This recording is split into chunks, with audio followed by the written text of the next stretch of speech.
Welcome back sa aking channel. Eman Bacosa inamin inspirasyon din ng kanyang ama na si Manny Pacquiao kaya lumaki na humble. Sa kabila ng kanyang tagumpay sa boxing, pagmamahal at disiplina ito pala ang palaging payo ni Manny sa mga anak. Panuurin at pakinggan ang buong detalye.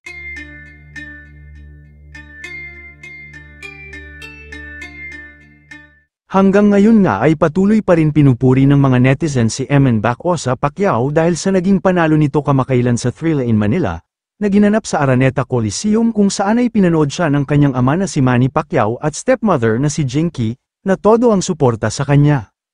Pero hindi lang pala ang dedikasyon at sipag sa training ang nagpanalo kay Eman, kundi dahil din sa kanyang iniidolo na boksingero na nagbigay sa kanya ng dahilan at lakas kung bakit palaging nananalo siya sa kanyang laban.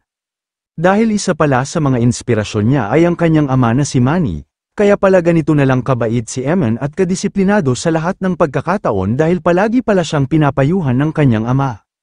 Kaya pala sa mga interview nito ay halos magkaparehas sila ng mga sinasabi ni Manny at palaging nagpapasalamat sa itaas dahil ito pala ang turo sa kanya na maging humble sa lahat ng pagkakataon.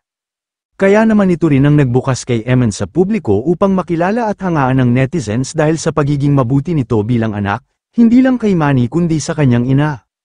Samantala, viral naman ang isang video na kuha sa bahay ni Manny kung saan makikita na kinakausap ng personal at pinapayuhan ni Manny ang anak na si Eman.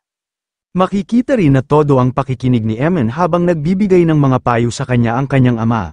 Kaya naman hindi na nakakapagtaka kung bakit sobrang bait at humble ni Eman, dahil sa tamang paggabay ng ama at pagpapalaki ng kanyang ina na si Joanna Bacosa.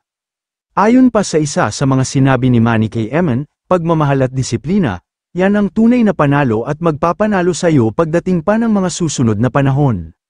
Kaya naman hindi na nakakapagtaka na sa darating na panahon ay hindi malabong magkaroon din ng sariling pangalan si Eman sa boxing hindi lang dahil sa kanyang apelyido, kundi dahil sa kanyang pagsusumikap at disiplina sa sarili, dahil may kasabihan na tayo, na daig ng masipag ang matalino, daig ng marespeto ang taong mayaman na wala namang respeto sa kapwa at mapagmataas, at higit sa lahat ang taong mapagkumbaba sa kapwa at masikap, ay kadalasan na mas nagiging successful pa. Kayo mga ka-showbiz, anong masasabi nyo sa ating showbiz topic ngayon? Kung may opinion kayo ay magkomento lang kayo sa aking comment section. At syempre kung bago pa lang kayo sa aking channel ay mag-subscribe na kayo para lagi kayong updated sa mga showbiz trends na ina-upload ko. Maraming salamat po.